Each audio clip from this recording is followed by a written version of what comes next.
Anarchy. You probably would want to live in a world where everyone just did everything they wanted to do. I remember seeing a movie where the little kids were screaming that, and they were just going crazy. But some people think that following Jesus means we can keep doing whatever we want. But Jesus said, obey God. Good morning and welcome to the 755 Live. For about 5 minutes, you'll hear all about an easy to remember soundbite version of what Jesus said. The point is to help you experience life to the fullest, the Jesus way. Today's Jesus said comes from Matthew chapter 5, verses 17 through 20. So starting in verse 17 of Matthew chapter 5, he says, "Do not think that I have come to abolish the law or the prophets. I have not come to abolish these things, but to fulfill them. I tell you the truth. Until heaven and earth pass away, not the smallest letter or stroke of a letter will pass from the law until everything takes place. So anyone who breaks one of the least of these commands and teaches others to do so will be called least in the kingdom of heaven. But whoever obeys them and teaches others to do the same will be called great in the kingdom of heaven." And in verse 20 it ends, "For I tell you, unless your righteousness goes beyond that of all the experts in the law and the Pharisees, you will never enter the kingdom of heaven." Wow. That's pretty heavy. We used to say fill her up. With gas prices, it's crazy. We don't want to do that half the time. We don't want to fill things up anymore. But this is what Jesus did. He came and he filled up the law. Some people were thinking that Jesus was coming to abolish the law.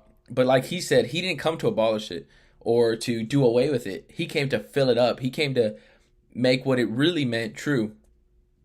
Somehow, though, we've turned Christ and his sacrifice for us into permission to do whatever we want, whenever we want, however we want to do it. But following Jesus' commands, obeying God, isn't optional. It's actually the evidence that we are free. Imagine being in jail. You hear the news that the judge overturned your sentence. The cell door opens. You can sit in that cell and say, I'm free. But the freedom is when you leave the prison behind. So let's read a few more passages to kind of highlight this. So in Jude chapter 1, verses 3 through 4, it says, "Dear friends, although I have been eager to write to you about our common salvation, I now feel compelled instead to write to encourage you to contend earnestly for the faith that was once for all entrusted to the saints.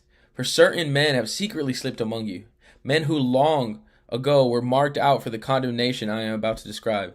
Ungodly men who have turned the grace of our God into a license for evil and to deny our only Master and Lord, Jesus Christ." Today, this is called cheap grace.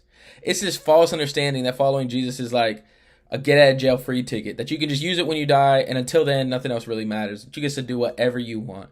And this is something people actually believe, but that's not grace. That's just an excuse to be you, to keep being the person you've always been and not actually change anything. Grace instead is the power to actually change. It's the power to not have to be the same, to actually live in the freedom that Jesus has given us. Anything else is fake, honestly. In Romans chapter 6, verses 1 through 2, it says, "What shall we say then? Are we to remain in sin so that grace may increase? Absolutely not. How can we who died to sin still live in it?" So he's saying here, grace is the death of sin. We died to our old way of life, so the very life of God has the power in our lives. The power to obey him. That's what grace is. It's the ability and the strength to continue to do what Jesus actually said. Not to keep doing what you've always done. We can obviously do that. We don't need any extra power or any help to do what we've always been doing. We need grace to be different, to change. In John chapter 14, verse 15, he says, "If you love me, you will obey my commandments." That's what Jesus said. You want that special sauce, that recipe for greatness? Do what Jesus said. Jesus said to obey God. If you wanted to live the life like you've always been doing, then do it the way you want to. But if you want to live the way Jesus said, he's given us that recipe. He's given us that instruction manual to live abundant lives now and eternally. If you want to be great in the kingdom of heaven, be obedient. Teachers teach others to obey Jesus. That's how Jesus commanded that we make disciples. Obey God. How can you put that into action today? What can you do to obey God, or show somebody else how it is to obey God? How can you make sure that you're not living in this cheap grace that allows you to keep living your life the way you've always done it? But how can you obey God and actually use that grace that Jesus has given us to change your life? So thank you so much for listening. If you want to like, comment, share, we super appreciate that.